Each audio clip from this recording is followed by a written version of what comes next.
If there really is such a thing as reincarnation, then why don't we remember our past lives? Actually, when you think about it, we don't even remember much of this life, let alone our past lives. Well, why not? To start with, there's the possibility that our forgetfulness is due to a bit of cosmic mercy.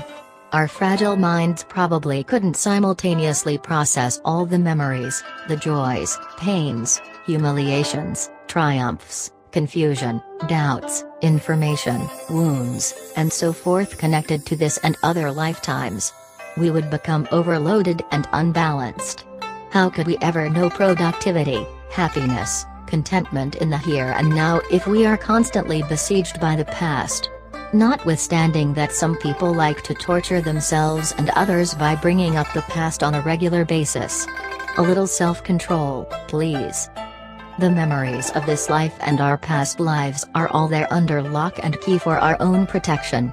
We do draw upon them, most often unconsciously, for the purpose of making correlations and comparisons as we progress along through life.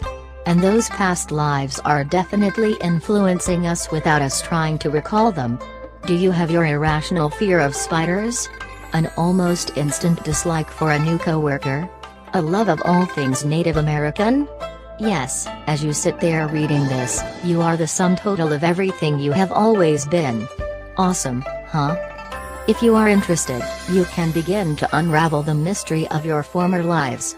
I suggest you do it in a measured fashion, keeping things in perspective, and returning from any sojourns into the past to live fully to the present. Here are some things to try. Examine your belief system. If you were raised in a belief system where reincarnation was categorically denied, you need to come to terms with that.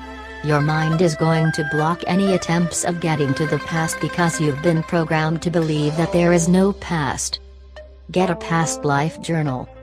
Use a notebook to record all the bits and pieces that you begin to uncover about reincarnation and your past lives.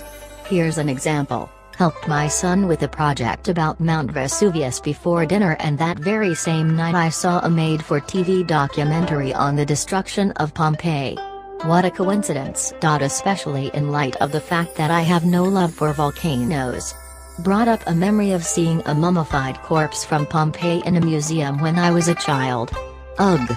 If I saw that in my notebook, I would begin to explore my suspicions that I might have been there when Mount Vesuvius blew its top. How do you go about exploring it? Do research on Pompeii. Think on it some. Watch for other signs. Write questions in your notebook about how that lifetime has influenced you this lifetime and see what answers begin to appear. Ask other questions. Make lists and connect the dots. Get out your notebook and a pen.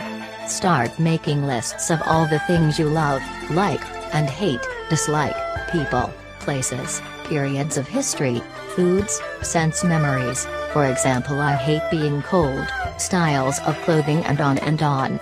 Look over the list and see if you can connect some dots. You dislike the architecture of Russia, you hate being cold, you really hated a movie you saw about Nicholas II. I think you are getting the point. Activate your dream state. This is one of the easiest things you can do. Before you go to sleep at night, ask to see glimpses of your past lives. Keep your notebook close at hand to scribble down anything that you may see in your dreams. It may take a few nights to prime the pump, but it will happen if you don't flag in your attention to it each evening before